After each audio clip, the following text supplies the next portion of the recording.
అందరికీ నమస్కారం. Welcome to our channel BRS సైన్యం. గత 10 రోజులుగా కేసీఆర్ తెలంగాణ వ్యాప్తంగా బస్సు యాత్ర పేరుతోటి లోక్సభ ఎలక్షన్ ప్రచారంలో పాల్గొంటూనే ఉన్నాడు.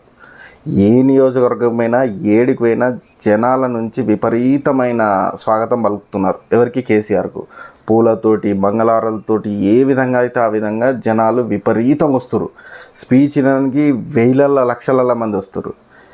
ఇది చూసిన రేవంత్ రెడ్డికి, ఇక్కడ చోటబాయిన రేవంత్ రెడ్డికి ఏడు అధికారం పోతుందన్న భయమైనకు, అక్కడ బడేబాయ్ మోడీకి లాస్ట్ టైం వచ్చిన 4 సీట్లు కూడా ఈసారి రాకుండా ఏడబోతాయని చెప్పేసి బడేబాయ్కి, వీళ్ళిద్దరు భయపడి ఎలాగైనా కేసీఆర్ని ప్రచారంలో కొన్ని రోజులు లేకుండా చేస్తే దానివల్ల ఆ ఓట్లు మనం ఏం చేసుకోవచ్చు అని చెప్పేసి, అంటే బీఆర్ఎస్కి తక్కువైతే ఆ ఓట్లు మనకే ట్రాన్స్ఫర్ అవుతాయి అని చెప్పేసి ఒక దురుద్దేశంతో కేసీఆర్ను ప్రచారంలో లేకుండా ఈసీని ఉపయోగించుకొని ఒక నోటీస్ అయితే పంపించారు. సో నెక్స్ట్ 48 అవర్స్ వరకు కేసీఆర్ ఎలాంటి ప్రచారంలో పాల్గొనొద్దని చెప్పేసి. కేసీఆర్ ప్రచారంలో పాల్గొనకుండా మీరు ఎన్ని ప్రయత్నాలు చేసినా ఆల్రెడీ తెలంగాణ ప్రజలు ఖచ్చితంగా బీఆర్ఎస్కే ఓటు వేయాలని డిసైడ్ అయిపోయారు. దీన్ని మీరు మార్చలేరు, ఈసీ మార్చలేదు, రేవంత్ రెడ్డి ఎవ్వడు మార్చలేరు. కాబట్టి మీరు మీ భయాన్ని అలాగే పెట్టుకోరి.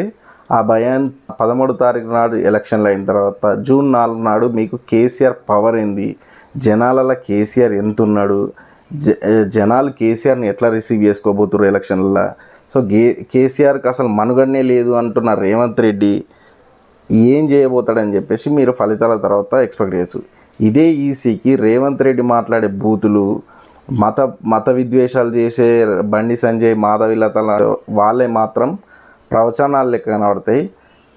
తాను చేసిన 2014 తర్వాత 10 ఏళ్ళ తెలంగాణకి ఏం చేసిండో చెప్తున్న కేసీఆర్కి మాత్రం విద్వేషపూరితమైన ప్రసంగాలు లెక్క కనిపిస్తున్నాయి. ఇది ఈసీ నుంచి వచ్చిన నోటీసు కాదు, మోడీ నుంచి వచ్చిన నోటీసు. కాబట్టి తెలంగాణ ప్రజలు అన్నీ గమనిస్తూ కేసీఆర్కు మళ్ళీ రాబోయే ఎలక్షన్లలో అత్యధికంగా 8 నుంచి 12 సీట్ల వరకు ఖచ్చితంగా గెలిపిస్తారని చెప్పేసి తెలంగాణ ప్రజలు ఖచ్చితంగా నమ్ముతున్నారు.